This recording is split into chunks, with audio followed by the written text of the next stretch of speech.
सभी प्रेम से बोले पवन सुत हनुमान जी की जय, सियापति रामचंद्र जी की जय। तो आइए श्रोताओं, हम सभी सुनते हैं मंगलवार व्रत की संपूर्ण कथाएं। गणेश पुराण के अनुसार एक बार हिरण्याक्ष के बड़े भाई ने पृथ्वी देवी का अपहरण कर लिया था। पृथ्वी देवी को उससे छुड़ाने के लिए भगवान ने वराह रूप धारण किया। भगवान ने हिरण्याक्ष का वध किया और पृथ्वी देवी को बचाया। उस समय पृथ्वी देवी भगवान से बहुत प्रसन्न हुई और उनसे विवाह करना चाहती थी। वराह अवतार के समय भगवान का प्रकाश आकाश में हजारों सूर्यों के समान था, जो असहनीय था। तब भगवान ने पृथ्वी देवी की इच्छा पूर्ण करने के लिए अपने सुंदर और मूल रूप में उन्हें दर्शन दिए। तब उनका विवाह हुआ और वे 1 वर्ष तक अकेले रहे। तब उनके पुत्र के रूप में मंगल देव का जन्म हुआ। शिव पुराण के अनुसार एक बार भगवान शिव कैलाश पर्वत पर ध्यान में लीन थे। तब उनके माथे से पसीने की 3 बूंदें निकली और धरती पर गिरी। उन बूंदों में से एक अत्यंत सुंदर शिशु प्रकट हुआ, जिनका रंग लालिमा लिए हुए था, जिसकी 4 भुजाएं थीं। भगवान शिव ने बालक का पालन पोषण करने के लिए पृथ्वी देवी भूमि को सौंप दिया। बालक का नाम भौम रखा गया, क्योंकि उसका पालन पोषण और परवरिश भूमि द्वारा यानी धरती माता द्वारा हुई थी। जब भौम बड़े हुए तो वे काशी गए और भगवान शिव को प्रसन्न करने के लिए कठिन तपस्या की। भगवान शिव ने उन्हें आशीर्वाद देते हुए मंगल लोक प्रदान किया, जो सुक्रोक से भी अधिक श्रेष्ठ था। इसी भौम को सौर मंडल में मंगल ग्रह के नाम से जाना जाता है। मंगल देव की 4 भुजाएं हैं और वे त्रिशूल और गदा हथियार के रूप में धारण करते हैं। ये लाल आभूषण धारण करते हैं। मंगल देव की पूजा करने से त्वचा संबंधी रोग, ऋण और गरीबी से मुक्ति मिलती है। भगवान मंगल का रत्न मूंगा है और उनका दिन मंगलवार है और ये दक्षिण दिशा के संरक्षक हैं। मंगलवार के व्रत की कथा के अनुसार एक समय की बात है, एक बूढ़ी औरत रहती थी। वह हर मंगलवार को व्रत रखा करती और उन्हें हर तरह की सुख समृद्धि प्राप्त थी। उनकी बहू उन्हें हर मंगलवार को 4 रोटियां देती। तब वो रोटियां लेकर हनुमान जी के मंदिर में जाती और वहां 2 रोटियां अर्पित करती। बाकी 2 रोटियां वो खुद खा लेती और तृप्त हो जाया करती थी। एक बार बहू ने अपने बच्चों को दादी के पीछे पीछे चलने और वो क्या करती है इस बात पर नजर रखने के लिए कहा। मंगलवार का दिन आने पर बूढ़ी महिला ने 4 रोटियां हाथ में ले ली और वो बजरंगबली हनुमान जी के मंदिर में जाने लगी। उनके पीछे पीछे उनके पोते चल रहे थे और जब पोतों ने देखा कि दादी ने भगवान हनुमान जी को 2 रोटियां अर्पित की और शेष 2 रोटियां अपना व्रत खोला, तब उन्होंने घर आकर अपनी माँ को बताया। माँ को लगा कि बूढ़ी माई 2 रोटियां तो बर्बाद कर रही है और फिर उसने अगली बार केवल 2 ही रोटियां पकाने का निश्चय किया। अगले मंगलवार को बहू ने उन्हें 4 की बजाय केवल 2 ही रोटियां दी। तब बूढ़ी माई हनुमान जी के मंदिर में गई और हनुमान जी को 1 रोटी अर्पित करके शेष 1 रोटी से अपना व्रत खोला। उनके पोतों ने ये सब भी देखा और घर आकर फिर से अपनी माँ को सारा हाल बताया। अब उन बालकों की माँ को लगा कि बूढ़ी माई तो 1 रोटी बर्बाद कर रही है, अगली बार मैं उनको केवल 1 ही रोटी दूंगी। ऐसा उसने फैसला किया। फिर अगला मंगलवार आने पर बहू ने बूढ़ी माई को केवल 1 ही रोटी दी और बूढ़ी माई उसे 1 रोटी को लेकर हनुमान जी के मंदिर में चली गई। उन्होंने आधी रोटी भगवान हनुमान जी को अर्पित की, बाकी आधी से अपना व्रत खोला। उनके पोतों ने आज भी जब ये देखा तो आकर अपनी माँ को बताया। बहू ने सोचा कि बूढ़ी माई तो घर का पैसा बर्बाद कर रही है। अब उसने फैसला किया कि वो अगले मंगलवार को उन्हें कोई रोटी नहीं देगी। उधर वो बूढ़ी माई अगले मंगलवार बिना रोटी लिए खाली हाथ बजरंगबली हनुमान जी के मंदिर में गई। आज उनके पास उन्हें अर्पित करने के लिए कुछ भी नहीं था, तो बजरंगबली हनुमान जी एक छोटे से बालक के रूप में उनके सामने प्रकट हुए और बोले, बूढ़ी माई क्या हुआ है? तब बूढ़ी माई ने उस बालक को पूरी कहानी सुनाई। बालक ने कहा, माई, आप इस मंदिर के पीछे अपनी कुटिया क्यों नहीं बना लेती और मुझे आप अपना पुत्र मान लीजिए। मैं आपके भोजन का प्रबंध कर दिया करूँगा। ऐसे परिवार में रहने का क्या लाभ जो अपने बुजुर्गों की देखभाल नहीं करता। बूढ़ी माई उस बालक की बात मान गई और झोपड़ी बनाकर वहीं पर रहने लगी। हर रोज वो छोटा बालक उनके लिए एक जग भरकर दूध और चीनी मक्खन मिला हुआ चूरमा लाता था। अब बूढ़ी माई अब भी प्रत्येक मंगलवार बजरंगबली हनुमान जी की पूजा करके उन्हें भोग लगाकर ही अपना व्रत पूरा करती। उधर उनकी बहू दिन प्रतिदिन गरीब होती जा रही थी। गरीबी के कारण घर में बिना वजह झगड़े होने लगे, यहाँ तक कि उनके पास खाने को भी बहुत कम बचा था। एक दिन उसने अपने बच्चों से कहा कि जाओ अपनी दादी के पास जाओ और देखो कि वो क्या करती है। बच्चे अपनी दादी के घर गए तो बूढ़ी माई ने उनका स्वागत किया। उन्होंने बच्चों को दूध और चूरमा दिया और उन्हें रोज आने के लिए कहा। बच्चे घर वापस आए और सारी बात अपनी माँ को बताई। माँ ये जानकर हैरान रह गई कि बूढ़ी माई कमजोर होने के बजाय बिल्कुल स्वस्थ थी। अब बहू को अपनी गलती का एहसास हुआ और बहुत पछतावा हुआ। तब उसने अपने पति से उन्हें वापस लाने के लिए कहा, लेकिन उसके पति ने कहा, मैं क्यों जाऊं? हमारे कष्टों के लिए तो तुम ही जिम्मेदार हो। तुम रोज परिवार में झगड़े करवाती हो। तुमने ही तो उन्हें घर छोड़ने पर विवश किया था। तुम तो थोड़े से भोजन के लिए भी उनसे ईर्ष्या करती थी। देखो, उनके जाते ही इस घर की सारी सुख समृद्धि मिट गई। तुम्हें बड़ों और उनके नेक कार्यों का कोई आदर ही नहीं है। तब बहू बोली, चलो हम सब उनके पास चलते हैं। हम उन्हें मना लेंगे कि वो वापस आ जाए। तब उसका पति मान गया और वे बुढ़िया माई के पास गए। वहां जाकर उन्होंने देखा कि एक छोटा बालक बूढ़ी माई के पास बैठकर उन्हें भोजन परोस रहा था। बूढ़ी माई की बहू अपनी सास के चरणों में गिर पड़ी और अपनी गलतियों के लिए क्षमा मांगने लगी। बूढ़ी माई ने उस बालक से कहा, मैं इनके साथ जाऊं क्योंकि उन्हें अपनी गलती का एहसास हो गया है। बालक ने कहा, हाँ माँ जी, आप जा सकती हैं। अगर आपको कोई परेशानी हो तो फिर से आप वापस आ जाइएगा। अब बूढ़ी माई अपने परिवार के पास लौट गई। अब भी बूढ़ी माई प्रत्येक मंगलवार का व्रत रखती, लेकिन अब उनकी बहू ने कभी भी हनुमान जी को अपने भोजन का आधा भाग अर्पित करने पर कोई भी आपत्ति नहीं जताई।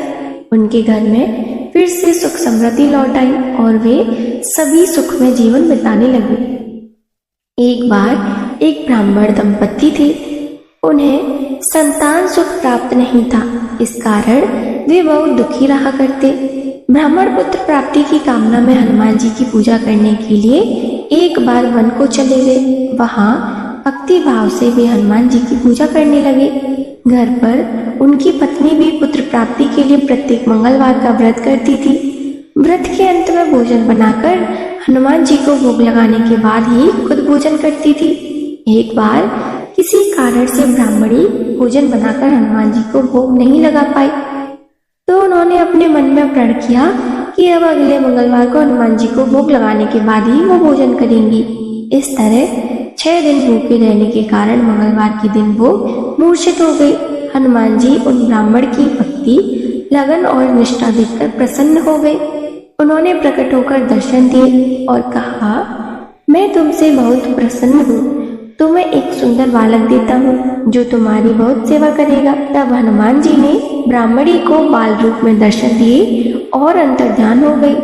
सुंदर बालक को पाकर ब्राह्मणी बहुत प्रसन्न हुई और उन्होंने बड़े प्रेम से बालक का नाम मंगल रखा। कुछ समय बाद जब ब्राह्मण वन से वापस आए तो बालक को देखकर पत्नी से पूछा, ये बालक कौन है?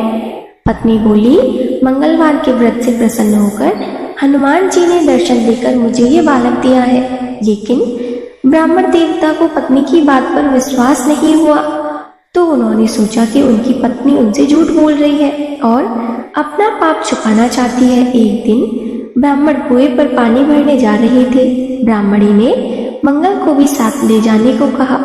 ब्राह्मण देवता मंगल को भी साथ ले गए। मंगल को नाजायज समझते हुए उन्होंने उसे धकेल कर कुएं में गिरा दिया और पानी लेकर घर आ गए। घर आने पर ब्राह्मणी ने पूछा, मंगल कहाँ है? ब्राह्मण देवता कुछ बोलते इससे पहले ही मंगल मुस्कुराता हुआ घर में आ गया। ये देखकर अब तो ब्राह्मण देवता आश्चर्य में पड़ गए। सोचने लगे कि इस बालक को तो मैंने कुएं में धकेल दिया था। फिर रात को सपने में ब्राह्मण देवता ने हनुमान जी को देखा और वे कह रहे थे कि ये बालक मैंने दिया है, तुम्हारा पत्नी पर शक करना उचित नहीं है, वो तो पतिव्रता स्त्री है। ब्राह्मण ये सच जानकर बड़े प्रसन्न हुए और शर्मिंदा भी हुए। इसके बाद दो ब्राह्मण दंपत्ति ने हर मंगलवार को निष्ठा के साथ भक्ति के साथ व्रत किया और आनंद पूर्वक वे अपना जीवन बिताने लगे। इस प्रकार जो भी व्यक्ति मंगलवार का व्रत करता है और मंगल के व्रत की कथा पढ़ता या सुनता है और दूसरों को सुनाता है तो हनुमान जी की कृपा से उन्हें सभी प्रकार के सुख प्राप्त होते हैं। श्री ऋणमोचक मंगल स्तोत्र पाठ मंगल देव को समर्पित है। इस स्तोत्र के पाठ से कर्ज से मुक्ति मिलती है, आर्थिक समस्याएं दूर होती हैं। इस स्तोत्र में मंगल देव जी के सभी 21 नामों का वर्णन मिलता है। मंगल देव का संबंध हनुमान जी से है और हनुमान जी सभी प्रकार की समस्याओं से छुटकारा दिलाने वाले देवता माने जाते हैं। ऋणमोचक मंगल स्तोत्र का पाठ जो भी मनुष्य करता है उस पर मंगल भगवान प्रसन्न होकर उसे धन धान्य प्रदान कराते हैं। वो मनुष्य कुबेर भगवान की तरह धन संपत्ति का स्वामी बन जाता है। वो मनुष्य हमेशा युवा रहता है और उसे रोग और कर्ज से भी मुक्ति मिलती है। तो प्रिय श्रोताओं, अब सुनिए ऋणमोचक मंगल स्तोत्र पाठ हिंदी में।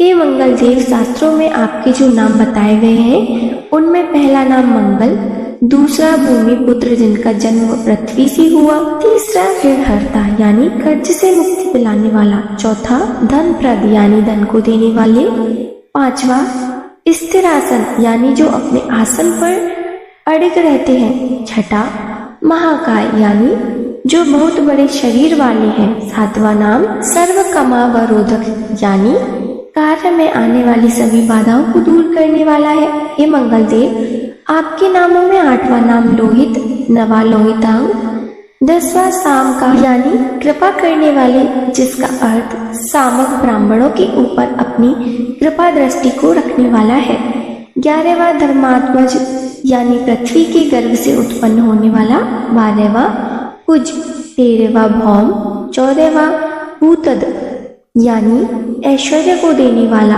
15वां भूमि नंदन यानी पृथ्वी को आनंद देने वाला।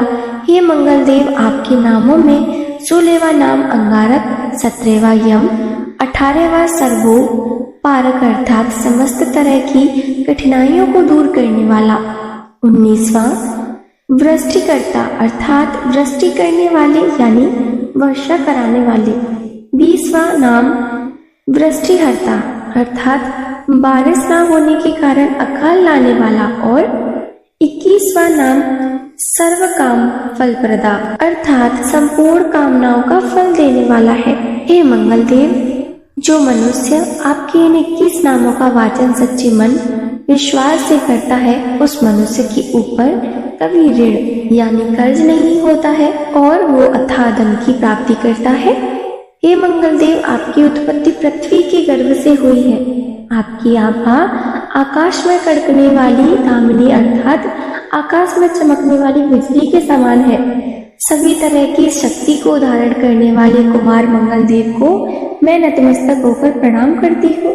हे मंगल देव, आपके मंगल स्तोत्र का पाठ मनुष्य को हमेशा अपने मन में किसी भी तरह के विकार को दूर कर और अपनी पूर्ण श्रद्धा और आस्था के साथ करना चाहिए।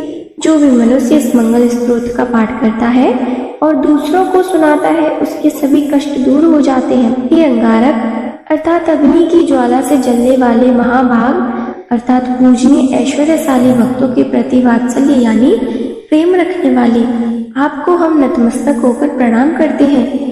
आप हमारे ऊपर किसी दूसरे से लिया हुआ उधार को पूर्ण करवा कर्ज को हमेशा के लिए दूर कर दीजिए। हे मंगल देव, मेरे ऊपर किसी दूसरे का कोई बकाया हो तो उसे समाप्त कर दीजिए। किसी भी तरह की व्याधि हो तो उसे भी दूर कर दीजिए। हे मंगल देव, मेरी गरीबी को दूर कर अकाल मृत्यु के भय को दूर कीजिए। मुझे किसी भी तरह का डर क्लेश और मन में दुखी हो तो और मन में दुख हो तो उसे भी हमेशा के लिए दूर कर दीजिए। हे मंगल देव, आपको संतुष्ट करना बहुत ही कठिन है। आप तो मुश्किल से प्रसन्न होने वाले भगवान मंगल देव हैं। आप जब किसी पर भी अपनी कृपा की बारिश करते हैं तो उसे समस्त प्रकार के सुख समृद्धि प्रदान करते हैं।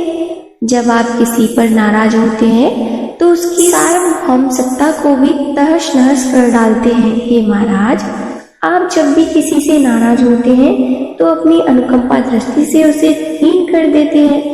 आप अप्रसन्न होने पर ब्रह्मा जी, इंद्रदेव और श्री विष्णु जी के भी साम्राज्य संपत्ति को नष्ट कर सकते हैं। फिर मेरे जैसे साधारण मनुष्य की तो बात ही क्या है। प्रभु, आप सबसे शक्तिशाली और सबसे बड़े राजा हैं। हे भगवान, मैं आपसे प्रार्थना करती हूँ कि आप मुझे संतान के रूप में पुत्र प्रदान करें। मैं आपके द्वार पर आई हूँ, आप मेरी मनोकामना को पूर्ण करें। मेरे ऊपर किसी भी तरह से किसी दूसरे के उधार लिया हुआ धन ना हो, मुझे कभी दूसरों के आगे हाथ फैलाना ना पड़े। मेरी गरीबी को दूर कीजिए और मेरे सभी तरह के कष्ट और क्लेशों का नाश कीजिए। जो मेरे शत्रु बन चुके हैं उनके डर से मुझे आप मुक्ति कराइए। जो भी मनुष्य इन 12 श्लोकों वाले ऋण मोचक मंगल स्तोत्र से मंगल देव की वंदना करता है, उस मनुष्य पर मंगल भगवान प्रसन्न होकर उसे धन धान्य प्रदान करते हैं। वो मनुष्य कुबेर भगवान की तरह धन संपत्ति का स्वामी बन जाता है। वो मनुष्य हमेशा युवा रहता है। श्री ऋण मोचक मंगल स्तोत्र के उच्चारण मात्र से मनुष्य की किसी भी तरह के कर्ज से मुक्ति मिल जाती है। अगर कोई मनुष्य अपने जीवन काल में अपनी आवश्यकताओं की, अपनी कामनाओं की पूर्ति के लिए किसी दूसरे मनुष्य से कर्ज लिया होता है और किसी कारणवश कर्ज चुका पाने में असमर्थ हो जाता है, तो उसे ऋण मोचक मंगल स्तोत्र का पाठ करना चाहिए। कर्ज में डूबे हुए मनुष्य इस ऋण मोचक मंगल स्तोत्र का जाप श्रद्धा और विश्वास के साथ से नियमित रूप से करता है तो उसे कर्ज से मुक्ति मिल जाती है। ऋण मोचक मंगल स्तोत्र पाठ समाप्त। सभी मिलकर बोलिए मंगल देव भगवान की जय।